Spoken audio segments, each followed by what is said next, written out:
काय म्हणणं आहे? काय नाही, यांचं नाटकामधूनच हे कामं चालू राहिली पाहिजे ही मला खंत वाटत होती. नाटकात अभिनय करावा ते. त्यांचं ते होतं ना. हा. काय त्या अजब वर्तुळमध्ये मी प्रकाश आंबेडकरांच्या जागेवर सूत्रधार होतो. ते बघून मला भाकरी आणि फुल सिरियल मिळाली. नंतर नागमंडल म्हणून हिंदी आलं. सगळी उत्तम नाटकं केली हो की नाही? आणि त्याच वेळेला जनार्दन लवंगारेचं गावभर सांगू नका, दुसरं एक मला कवळी काकडी नाची नाटकं सगळी चालू होती. डेट ॲडजस्ट व्हायच्या मुश्किल. आकाशवाणीचे कार्यक्रम, दूरदर्शनचे. मग टाकसाळची मला नोटीस आली, नोकरी करा नाही तर आता तुम्हाला काढून टाकावं लागेल. पण मला आईला बोलत, आई बोलली नाही रे बाबा, तू सासरवाडीला राहतो, आता 3 मुलं झाली, तुला स्वतःची खोली नाही आणि हा हक्काचा पैसा 10 तारखेला तुझ्या हातात येतो, तो तुला पुरत नाही. तर हे आळवावरचं पाणी आहे.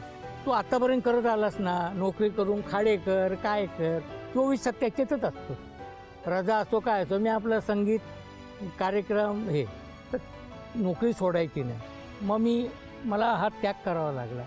मी नोकरीकडे टाकसाळीत परत झालं. तेच म्हणणं आहे की टॅलेंट असून त्यावेळेच्या परिस्थितीमुळे ते कलागुण बाठी ठेवावे लागले. पण भविष्यात त्या सगळ्या इच्छा ज्या आहेत ती मुलांच्या रूपाने पूर्ण व्हाव्या. या मुलांनाही शुभेच्छा, या कुटुंबाला शुभेच्छा, या दोघांनाही शुभेच्छा देऊया.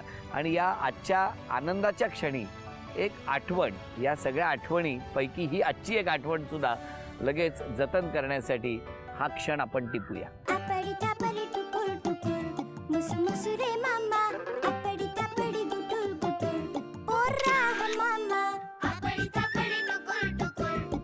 हा कोल्हापुरी साज आजींच्या गळ्यात घाला बघू.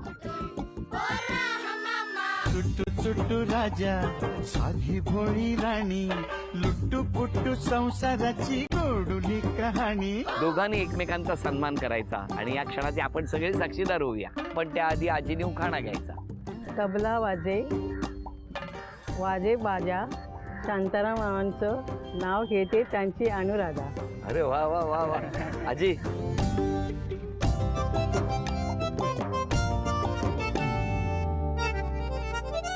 काय उखाणा घेऊ हा प्रश्न पडला मला. काय उखाणा घेऊ हा प्रश्न पडला मला. होम मिनिस्टरच्या व्यासपीठावर वर्तमान भविष्यात सोबत माझ्या अनुराधा. अरे वा वा वा वा. झी मराठीकडून ही भेटवस्तू आजोबा तुमच्यासाठी आणि आजींना तथास्तू पुणे यांच्याकडून ही पैठणी. अभिनंदन. छान गप्पा रंगल्या, गाणी सुद्धा ऐकली. आजचा भाग इथेच संपतो आहे. या दोघांनाही सुदृढ काय करायचे? रेल्वे स्टेशन मास्तर होते. स्टेशन मास्तर. पण सगळं बालपण तिकडेच गेलं. शाळा वगैरे सगळं? हो, सगळं मिरजेला ग्रॅज्युएशन पर्यंत सगळं मिरजेला झालं. सगळं मिरजे. तुमचं सगळं शिक्षण? माझा जन्म सायन्सचा. शाळा कुठली? DS high school. सायन्सची. सगळं माहिती. बालपण घरी कोण कोण होतं तुमच्या? आई वडील 2 मोठे भाऊ. बरं आता सांगा, तुम्ही मिरजेत या सायनमध्ये, मग कसं काय म्हणजे लग्न कसं? मी जे आहे ते 71 साली ग्रॅज्युएशन झाल्यानंतर मी मुंबईला आलो. कारण मला जे आहे ते तिकडे ज्या नोकऱ्या मिळत होत्या त्या करायच्या नव्हत्या. मला इंडस्ट्रीमध्ये काम करायचं होतं. बरं. बी वगैरे असं होता आलं नाही परिस्थितीने. मी BSc झालो आणि त्यामुळं मी जे आहेत आमचे मेव्हणे होते, मोठ्या बहिणीचे, तिचे चिंचवडला असते, तिच्यापेक्षा मोठी बहीण ती चिंचवडला असते. तर ती जी आहे ती त्यावेळी घाटकोपरला होते आणि मेव्हणे टेक्स्टाईल मिलमध्ये होते. आणि मला टेक्स्टाईलची खूप त्यांच्यामुळं आवड निर्माण झाली. बरं. त्यामुळे मला टेक्स्टाईलमध्ये जायचं होतं. म्हणून 71 साली ग्रॅज्युएशन झाल्यानंतर मी जे आहे ते मुंबईला बहिणीकडं जे आलं, अक्काकडं. मग हळूहळू तुम्ही घाटकोपरपर्यंत आला? घाटकोपर. हो ना. मग घाटकोपरवरून सायनपर्यंत कसे पोहोचले? काय नाही, मी BCom झाले आणि लग्नाचं घरी बघायला सुरुवात करायची म्हटलं. आता ॲक्च्युली स्थळं येतात, तसं एक स्थळ सांगून आलं. पण त्यांचं असं म्हणणं होतं त्या मुलाकडच्यांचं की सगळ्या ट्रॅडिशनल आम्हाला नको आहे. तेव्हा एक शुभंकरोती वधूवर मेळावा होता पोद्दार कॉलेजला. बरोबर. हां, तर म्हणे ते 2 जण तिथे भेटले. म्हणून त्यांनी आमच्याकडनं काही तसं नव्हतं, आम्हाला ट्रॅडिशनलचं बघायचं असं म्हणजे काही नव्हतं. पण मग वडील म्हणाले की जाऊ देत, ते बोलत आहे तर मग जा तू तिकडे. मग माझा मोठा भाऊ आत्ता जो ऑस्ट्रेलियाला आहे तो माझ्याबरोबर आला आणि मग आम्ही तिथे गेलो. आणि मग तिथे असा हॉल असतो आणि सगळेजण ग्रुप डिस्कशन वगैरे होतं. ते काय थोडा वेळ देतात आणि मग तिथे व्हॉलेंटियर्स असतात. मग त्यांच्याजवळ सांगायचं की आम्हाला अमुक अमुक व्यक्तीशी बोलायचं आहे. आणि मग तिथे असं म्हणजे हॉलच असायचा होता आणि असे बाग टाकलेले आणि दोघांना बसायची सोय केली होती. मग एका व्हॉलेंटियरनी मला येऊन सांगितलं की ह्यांना तुमच्याशी बोलायचं आहे. ग्रुप डिस्कशन जे होतं त्या ग्रुप डिस्कशनमध्ये आपल्याला ज्याच्याशी आवडलं असतं त्याच्याशी बोलायचं नंतर असं. मग मी नाव सांगितलं इथं आणि त्याशी बोललो मी. आता पुढचं मग सगळं आम्ही ठीक आहे. बोललो दोघं आणि मग बाहेर आल्यावर मग मी दादाला यांच्याशी ओळख करून दिली. आणि मग दादानी डिटेल्स वगैरे घेतले, वडिलांना आई वडिलांना सांगितलं सगळ्यांना. आणि मग सगळं पुढचं दादानी बघितलं काय ते. आणि मग त्यानंतर किती दिवसांनी लग्नाचा होकार झाला? 15-1 दिवसांनी झाला. म्हणजे मग यांनी सांगितलं माझे सगळेजण मिरजेला आहेत. मिरजेला आहेत. मोठे दोन्ही भाऊ बहिण्या. सगळे नंतर मिरजेला तेव्हा होते. त्या ह्या जवळ सोलापूर म्हणजे तर मग तुम्ही त्यांना तिकडे दाखवायला न्या.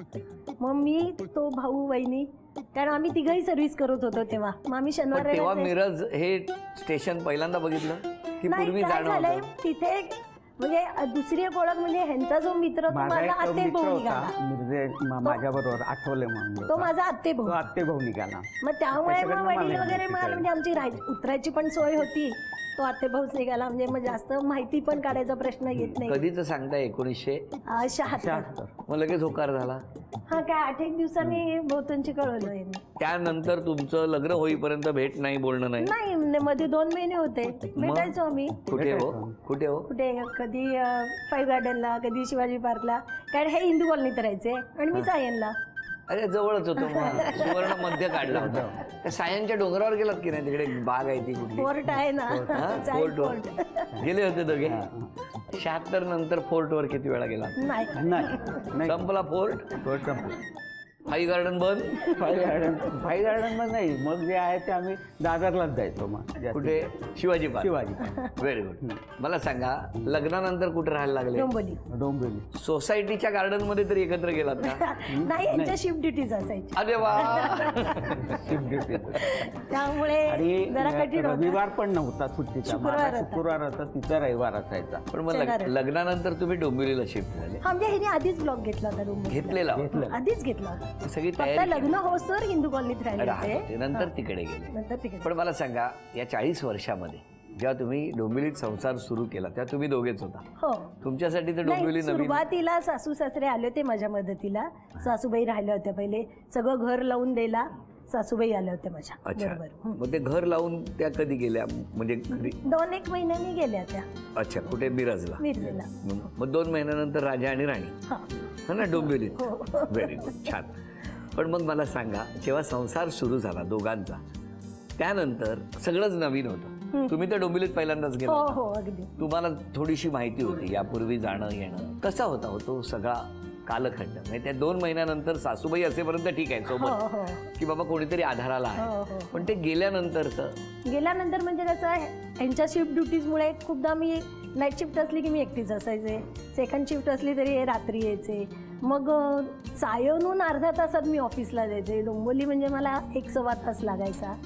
थोडं पहिलं त्रासदायक झालं. तेव्हा तुमचा पगार किती होता? तेव्हा माझा पगार 850 होता. आणि तुमचा पगार तेव्हा तुम्ही नोकरी करत हो होता? हो मला 18व्या वर्षीच नोकरी लागली. त्यामुळे तुमचा पगार तेव्हा किती असेल? काहीतरी 250 वगैरे होता लग्नाच्या 1200 वेळी. रुपयात सगळं अगदी व्यवस्थित. तेव्हा 2 रुपये किलो साखर होती. काय सांगता? हो. पगार आता मला मिळाली तर बघा यार. नाही ना मग मी आता इथे ट्रकवर भरपूर घेईन. सगळ्यांना आणली असती मी. सगळ्यांसाठी मी आणली असती. आम्ही आईवडिलांच्या मताप्रमाणे वागायचो. आताची मुलं आपली मतं ठरवतात. नाही म्हणूनच विचारलं तुम्हाला मी. मला विचारण्यामागे बरेच कसला गोड. एवढा गोड तो कधीच हसला नसेल. बघा ना काय लहानपणी असा गोड असायचा.